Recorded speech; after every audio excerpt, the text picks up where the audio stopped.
pintar dari kita. Selalu terkecoh dengan kepintarannya mereka. Ketika kita set the rules, anak-anak itu tahu kalau kita itu nggak konsisten.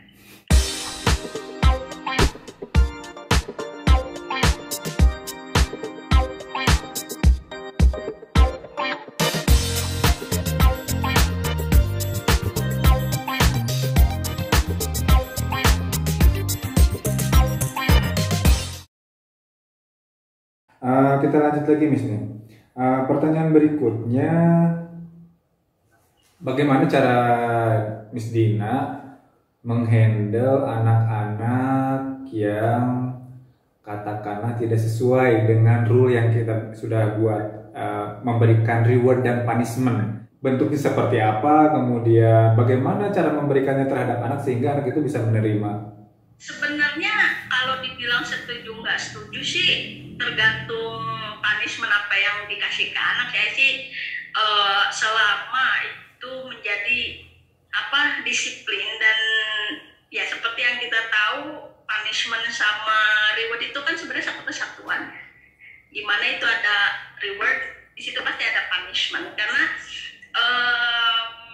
kita perlu mengajarkan terhadap anak-anak ketika dia misbehavior, ketika tingkah lakunya itu bisa dibilang dikategorikan yang seharusnya, dan itu perlu masuknya punishment. Punishment di sini kan sesuai dengan umur anak. Misalnya, ketika saya set the rules, biasanya saya memberi kelonggaran dulu terhadap anak-anak, dan kebetulan saya mengajar anak yang memang di TK itu ya usianya sudah besar gitu, jadi 4 ke 5, 5 ke 6 gitu. Jadi mereka sudah tahu, sudah bisa diajak komunikasi dan sudah mengerti apa itu rules gitu. Ada anak itu percaya anak itu lebih pintar dari kita. Saya sering kali terkecoh, bukan sering lagi, selalu terkecoh dengan kepintarannya mereka. Jadi ketika kita set the rules, anak-anak itu tahu kalau kita itu nggak konsisten, karena mereka mencoba. Untuk rewarding, saya lebih ke dikasih tepuk tangan, dikasih jempol, dikasih bagus gitu, bagus. Biasanya saya kembalikan ke anak-anak yang lain, ayo tepuk tangan buat si A misalnya, karena dia udah begini, tepuk tangan. Jadi saya lebih ke situ sih kalau ngasih reward. Anak itu pendiam misalnya, nyanyi aja pelan, misalnya kalau disuruh baca pelan, suruh ke depan nggak mau. Dan ketika ada satu waktu misalnya yang mengharuskan dia memang harus ke depan, ada yang namanya storytelling. Jadi di anak itu dikasih satu tema, itu untuk melatih confidence-nya sebenarnya.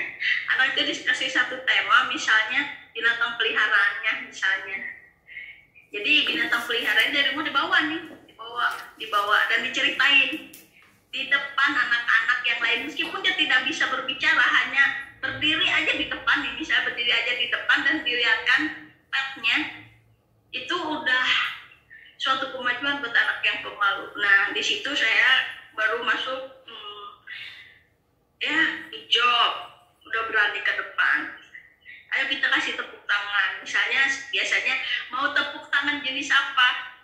Karena kan udah bagus nih, udah mau crocodile clap, rainbow claps, unicorn claps, dan biasanya anak-anak kan suka rainbow, jadi rainbow clap, jadi dia rainbow aja. Misalnya kasih 5 rainbow clap, kasih 5. Lalu tepuk tangan biasa anak-anak yang lain, itu bisa terlihat di mukanya, di wajahnya bahwa itu senang gitu. Terlihat dia sangat, ternyata ke depan itu nggak segitu menakutkan ya. Gitu. Iya, betul. Kalau ngasih punishment, bentuk punishmentnya seperti apa, Miss?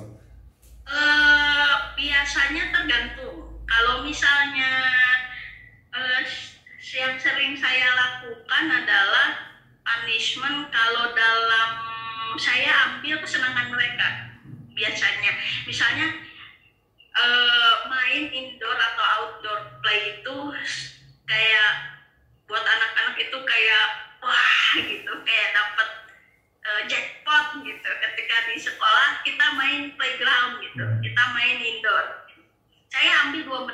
paling lama 5 menit. Kamu duduk karena harus komunikasikan.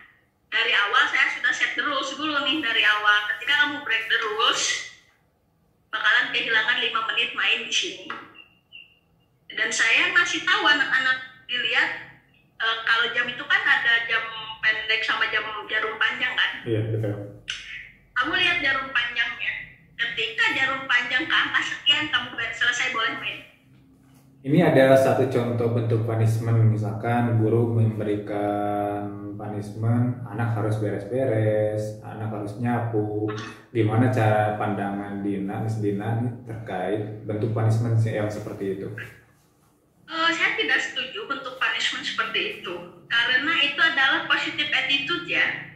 Buat saya itu positive attitude. Jadi beres-beres menyapu itu satu hal positif. Kenapa dijadikan punishment gitu? Kenapa nggak dijadikan suatu habit gitu? Suatu habit. Saya mengajarkan anak-anak saya ngelap meja, dan saya yakin mereka tidak tahu apa yang namanya lap, dan tidak terbiasa dengan seperti itu, hal-hal seperti itu. Saya selalu menekankan, kan ada waktu misalnya 15 menit biasanya, atau saya masuk ketika indoor time ngobrol-ngobrol sama anak-anak. Saya selalu itu di luar kurikulum ya. Biasanya itu di luar kurikulum. Saya biasanya masuk ke area yang health skill-nya mereka gitu. Jadi kayak kamu pakai sepatu sendirilah, lain kali jangan suruh mbak gitu misalnya, atau lain kali jangan mami terus, udah besar. Dan biasanya saya bikin mereka bangga, kamu big boy kan misalnya, udah, atau big girl sudah 5-6 tahun itu udah big girl itu udah bisa loh pakai sepatu sendiri misalnya. Mau jadi big girl ya, jadi itu dimasukinnya hal-hal seperti itu tuh dimasukinnya ya attitude ya, bukan ke arah punishment itu yang bikin dia jerak. Masa beres-beres bikin dia jerak? Ya kalau menurut saya sih kurang wise. Khawatirnya nanti setelah dewasa mereka jadi ini ya, jadi merasa takut kalau beres-beres ya, kayak itu punishment gitu ya. Ya, usahakanlah punishment itu yang bisa bikin anak-anak itu tidak melakukannya lagi. Kalau dia enjoy dengan beres-beres misalnya, ya dia bakalan bikin salah terus biar bisa beres-beres. Oke Miss, terakhir nih pertanyaan dari saya. Coba sampaikan kesan atau ungkapan atau quote tentang anak-anak itu bla bla bla bla bla. Anak-anak itu unik, cintailah mereka apa adanya, dengan kurangnya, dengan kelebihannya, terima mereka apa adanya. Itu aja. Terima kasih Miss Dina atau Dina, teman ngampus saya ini, atas waktunya, atas kesempatannya. Sudah meluangkan waktu untuk ngobrol santai di acara ngopi, ngobrolin pendidikan. Ini kontennya konten ngopi, ngobrolin pendidikan. Nanti kita bahas-bahas lagi tentang PAUD lebih dalam lagi dengan Dina dan dengan pembicara yang lainnya. Terima kasih Din. Sampai jumpa lagi di konten ngopi berikutnya. Selamat malam.